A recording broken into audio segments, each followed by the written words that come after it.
दरगाह, मस्जिद and Waqf properties, ये जो आप बिल ला रहे हैं, आप देश को बांटने का काम कर रहे हैं, जोड़ने का काम नहीं कर रहे हैं। নমস্কার বন্ধুরা, ওয়াকফ অ্যামেন্ডমেন্ট বিল 2024 সংসদের শীতকালীন অধিবেশনেই এই বিল কেন্দ্রীয় সরকার আনতে চলেছে এবং এই বিল আসা মাত্রই সংসদে ঝড় বয়ে যাবে। এমন এক বিল যা পৃথিবীর অন্য কোনো দেশে, এমনকি মুসলিম কান্ট্রিগুলো মানে সৌদি আরব, পাকিস্তান, সেইখানেও কিন্তু এই ওয়াকফ বিল বা ওয়াকফ বোর্ড দেখতে পাওয়া যায় না।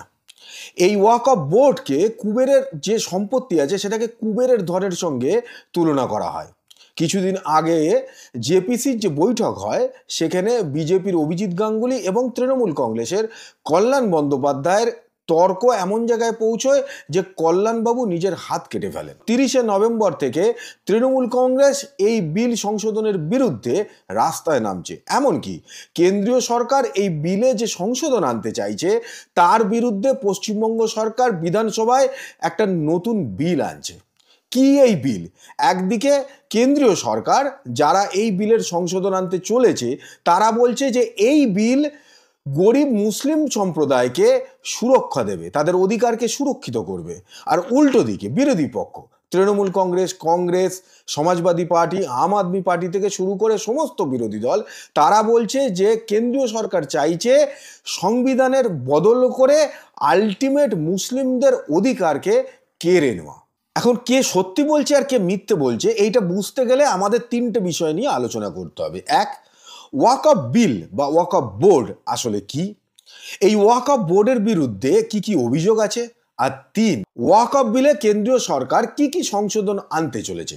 এই তিনটে বিষয় বুঝলে পড়াতে আমরা বুঝতে পারবো যে আসলে কে সত্যি কথা বলছে, কেন্দ্রীয় সরকার নাকি বিরোধী পক্ষ। তাহলে চলুন শুরু থেকে শুরু করা যাক। ভারতের সংবিধানে এইরকম কোনো ব্যবস্থা না থাকলেও 1954 সালে তৎকালীন কংগ্রেস সরকার প্রথমবার এই ওয়াকফ বিল সংসদে পেশ করে। কিন্তু সেই সময় এই যে ওয়াকফ বোর্ড তৈরি করা হয় তাদের কিন্তু এত ক্ষমতা ছিল না। কিন্তু এরপরে 1995 এবং 2013-এ কংগ্রেস সরকারই এই বিলের মাধ্যমে এতে সংশোধন এনে এই ওয়াকফ বোর্ডের হাতে একচ্ছত্র ক্ষমতা তুলে দেয়।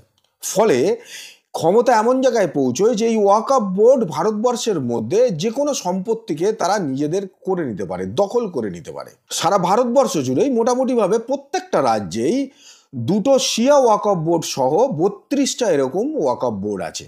কয়েকটা রাজ্য যেমন অরুণাচল প্রদেশ, সিকিম, নাগাল্যান্ড, মিজোরাম, এই কয়েকটা রাজ্যে শুধুমাত্র এই ওয়াকফ বোর্ড নেই। সারা ভারতবর্ষে সেনাবাহিনী এবং রেলের পর এই ওয়াকফ বোর্ডেরই সবচেয়ে বেশি জমি আছে।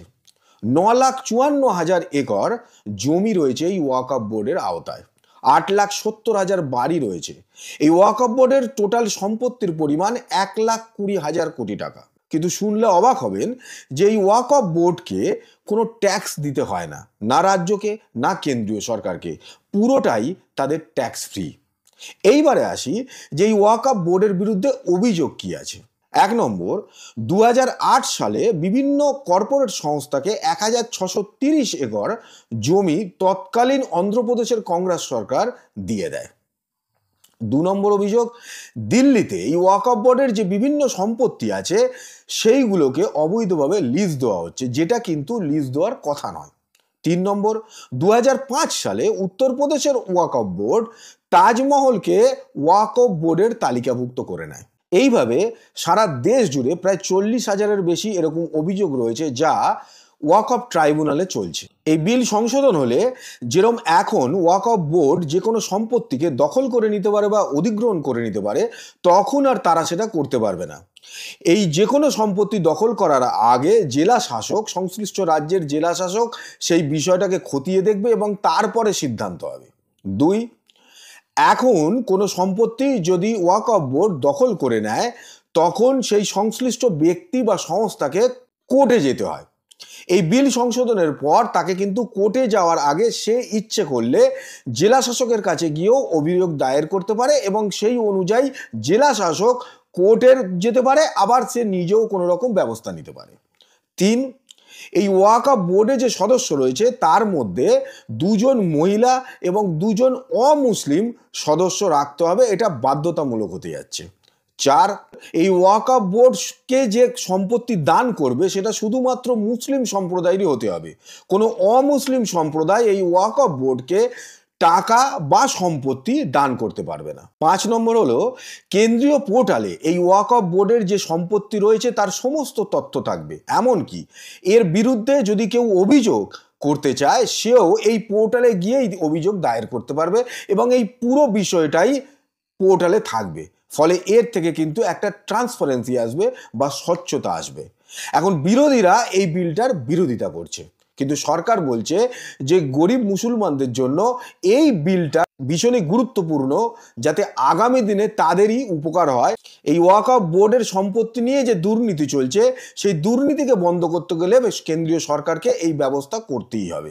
জেপিসিতে এই বিষয়টা নিয়ে আলোচনা হচ্ছে এবং আগামী দিনে এটাই দেখার যে সংসদে যখন এই বিল পেশ হবে তখন ভোটাভুটির মাধ্যমে আদতে এই বিল কি আইনে পরিণত হবে, নাকি বিরোধীরা যেটা চাইছে অর্থাৎ এই বিলকে আটকে দেওয়া, সেই বিলটা আটকে যাবে।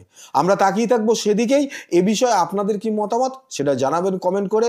আজকের ভিডিওটি যদি ভালো লেগে থাকে তাহলে লাইক করবেন, সাবস্ক্রাইব করবেন, শেয়ার করবেন, আর যদি চান সবার আগে আমার ভিডিও আপনার কাছে পৌঁছে যাক তাহলে বেল আইকন প্রেস করতে ভুলবেন না। দেখা হচ্ছে পরের ভিডিওতে নতুন কাহিনীর সঙ্গে। আজকের মতো বিদায় নিচ্ছি, ভালো থাকবেন, নমস্কার।